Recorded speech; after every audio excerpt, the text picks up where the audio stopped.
인사 단추부터 잘못 끼운 윤석열 정부라는 제목의 김한기 칼럼인데요. 2022년 5월 23일 세계일보에 기고한 글인데요. 서용남이라고 해서 서울대 60대 남자 지인 위주로 내각 구성을 했다는 논란이 제기되기도 했고, 도덕성도 국민 눈높이에 맞지 않는다라고 해서 질타를 받고 있기도 합니다. 그래서 역대 정권의 실패의 길을 답습하면 안 되겠기에 국민 통합을 위한 탕평 인사를 택해야 한다라는 뜻에서 이 글을 기고한 것 같습니다. 그럼 한번 내용을 한번 살펴보도록 할게요. 정부의 성공과 실패는 인사가 좌우를 하죠. 인재를 적재적소에 배치하면 모든 국정이 순리대로 풀리지만 반대의 경우엔 혼선이 가중되기도 합니다.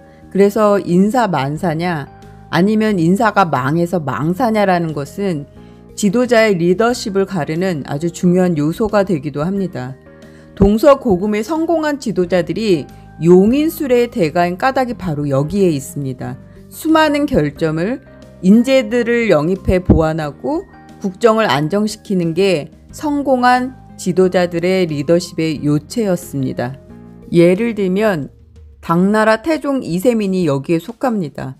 덕과 재능이 있는 사람이 있다는 소식을 들으면 임용할 것이니 청구할 때는 친척은 물론 원수도 피하지 말라라고 했던 이 당나라 태종 이세민이 신하들에게 한 말입니다.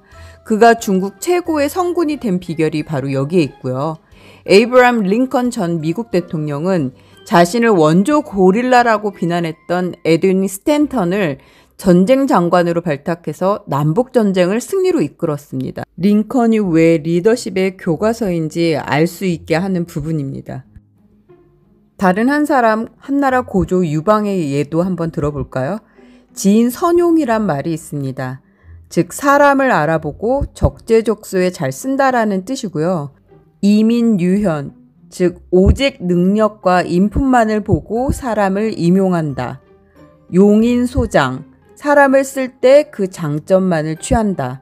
용인불의, 일단 사람을 쓰면 의심하지 않는다라는 이 네 가지 철칙을 가지고 한나라 고조 유방은 인재를 등용했기 때문에 오늘날에도 지도자들의 가슴에 새길 만한 인재 등용의 철학적인 문구를 남겼습니다. 안타깝게도 역대 한국 정권의 인사들은 인사 만사가 아니라 망해버린 망사로 귀결된 경우가 상당히 많았습니다.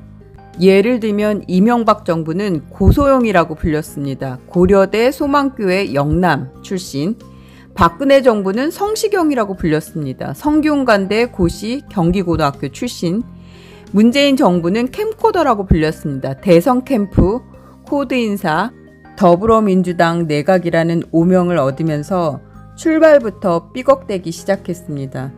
탕평인사를 하라는 민심을 외면하고 연고, 정실, 보은, 코드인사를 일삼은 탓입니다. 그 결과 어떻게 됐냐? 국정 혼선과 진영 갈등의 확산, 정부 불신이 고조되었습니다.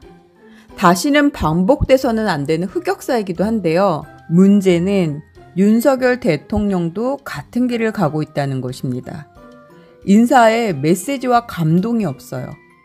서용남이라고 불리는데, 즉 서울대 60대 남성과 영남, 검찰인맥 중심으로 짜여진 1기 내각과 대통령의 인선은 여성과 젊은 층, 호남을 소외시켰다는 데 비판이 제기되고 있습니다. 차관 인사는 다를 것으로 기대했지만 결론은 서호남으로 귀결됐습니다. 서호남, 서울대 50대 남성에다가 여성 2명의 편중 인사였습니다. 온 가족의 풀브라이트 장학금 특혜 의혹으로 자진 사퇴한 김인철 사회부총리 겸 교육부 장관 후보자와 자녀 의대 편입 특혜 의혹으로 사퇴한 정호영 보건복지부 장관 후보자는 윤 대통령의 인재를 고르는 안목에 의문을 갖게 했습니다. 도대체 전 정권들의 인사 실패에서 뭘 배운 건가 싶을 정도인데요.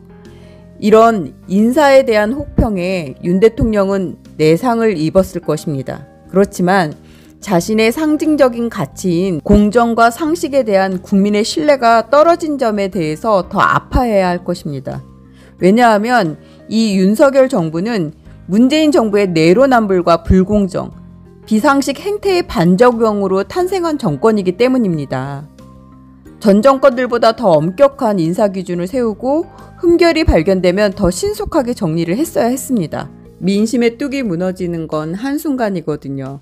능력 위주로 뽑기 위해 안배나 할당은 하지 않겠다는 윤 대통령의 인사 원칙을 이해 못할 바는 아닙니다. 그렇다 하더라도 실력 검증이 안 되고 도덕성까지 국민정서법에 저촉되는 인사들이 적지 않게 발탁되는 상황에서 능력 위주의 인사 원칙은 공감을 얻기 힘들어 보입니다.